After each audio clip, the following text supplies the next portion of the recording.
Hello Skywanderers, this is Seneca Sam, and today we're going to do a quick overview of the logic system. With our system, we have three inputs. There's the button, which outputs a value of 1. We have a switch, which toggles between 1 and 0. And we have a slider, which outputs both values 1 and 0 and many values in between.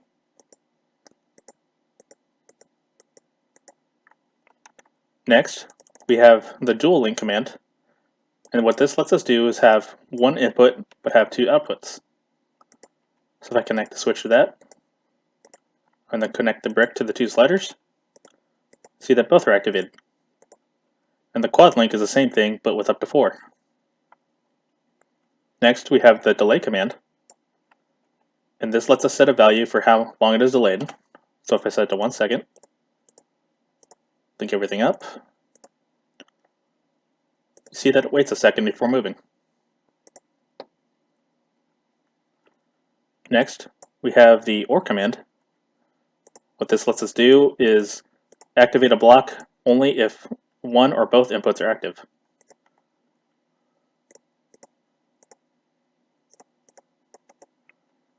Next, we have the AND command.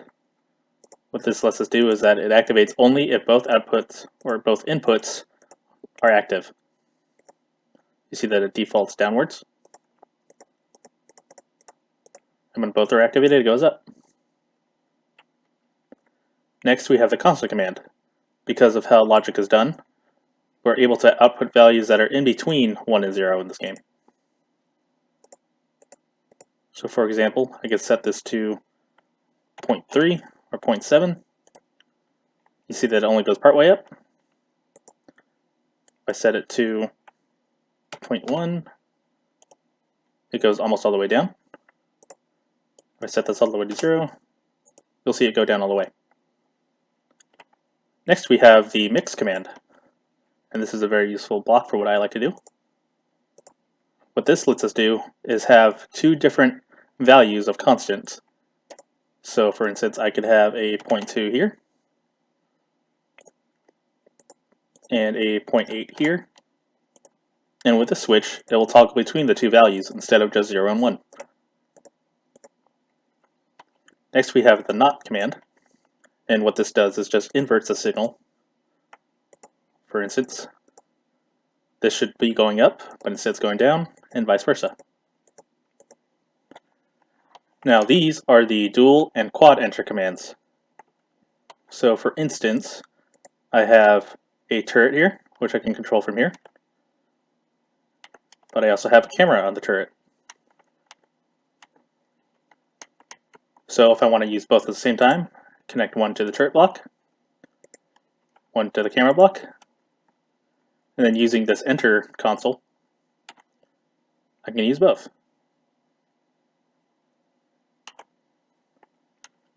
And this lets us use weapons and turrets and whatnot. Next, we have the callback command. What this lets us do is you can have, say, 2 here. If I have a output coming from a constant block,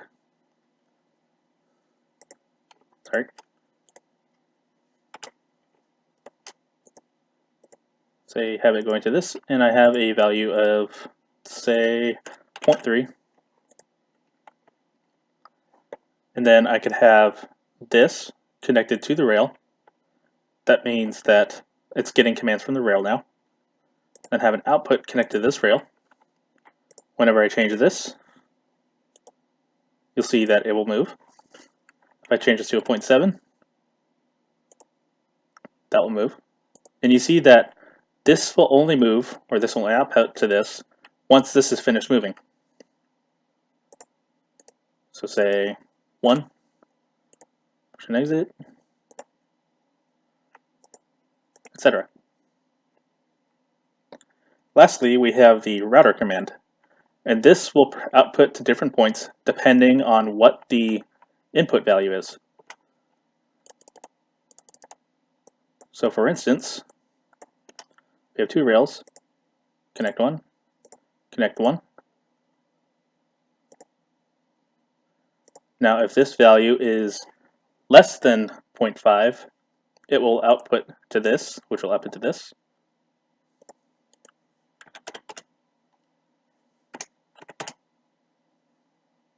Or if it's greater than 0.5, it will output to the second one.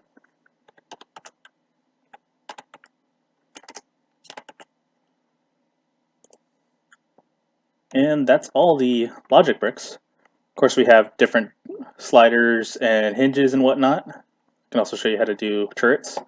But for now, that'll be it. Thanks for watching.